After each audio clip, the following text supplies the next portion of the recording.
Okay, let's continue with intervals of increase, decrease, or constant. These will be pretty easy to identify on your graph. We just have to note them right when we're using our interval notation. Let me mark this left-hand side just a little bit better. This is actually dark and an arrow to the left. Check out your arrows. Anytime you have an arrow on the end of your function or your graph, that means it's going out to infinity in those directions. So here, this arrow tells me it's going out to negative infinity. This arrow tells me it's going out to positive infinity with respect to the x-axis. Take your pencil and just mark, or basically outline, draw the picture of this graph. So I'm going left to right. What's happening here? It's constant. Here it's falling, so it's decreasing. Here it's going up, so it's increasing. And here it's remaining constant. So we could label that this is a constant interval, this one decreases, this one increases, and this one stays constant. So constant, decrease, increase, constant. What we want to do is label those intervals, since we're going left to right, label them with respect to the domain values, and we'll list them over here in interval notation. Let me erase those yellow lines and let's go ahead and mark them. Oops, lost my little black line there. Let me darken that up. Now everything is with respect to the x-axis. So right here I see an interval from here to here, and what did we say it was doing? It was constant. Okay, from here to here, what did we say it was doing? It was decreasing. Okay, from here to here, it was increasing. And then finally, from here to here, it's constant. We have 4 intervals: a constant, a decrease, an increase, and another constant interval. So now let's mark those intervals using the x values to state our intervals. Mark that a little bit better. So let's see. Interval of increase. Here is our interval of increase. I've marked it with yellow. Where does it start? Where does it stop? It starts increasing at -2, right there on the x-axis. Where does it stop increasing? At +2. We look at the x-axis only. So -2 to +2, it increases, and we will always use parentheses on these intervals.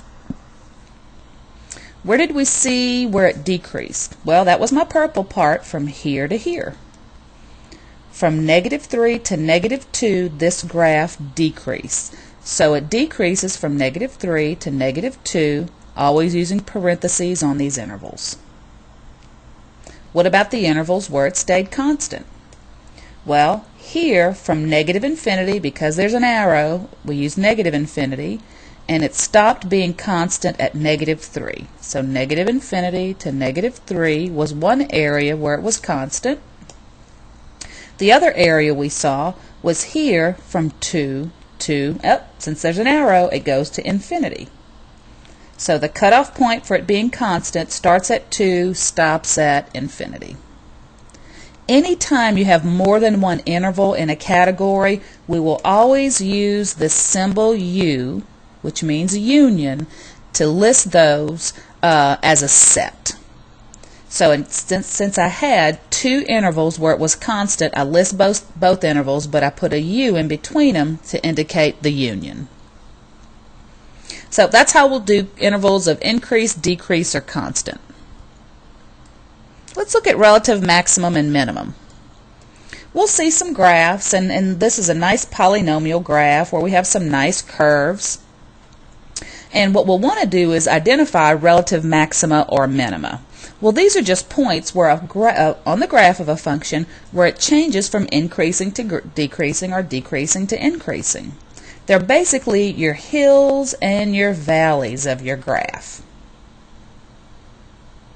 So I'm giving you the graph of a function. What we want to do is first locate any relative maximum or maxima or minima, and we'll circle them on the graph. So let me pick a color here, and as my graph goes from left to right, I notice it's increasing, then it switches to decreasing. Well, that hill is called a maxima. No, it's not the car. Well, I'm going down, down, down. I'm decreasing, but then at this point it changes from decreasing to increasing.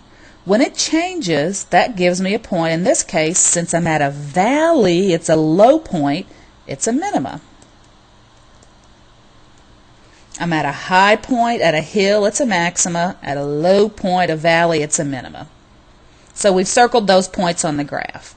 So where does the relative maxima occur? It occurs at the x value of -2. Where does the relative minimum occur? Well, it occurs at the x value of 2.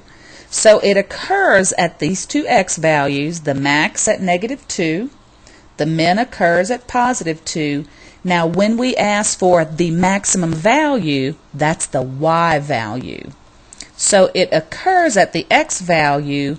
Its particular maximum or minimum will always be the y value. Oh, we'll probably have to estimate it here. But how high is this maximum? Well, it's between 16 and 20, so let's say it's at 18. We'll estimate it at 18. That's the maximum value. That's the highest value obtained at that hill. Let's find the minimum value.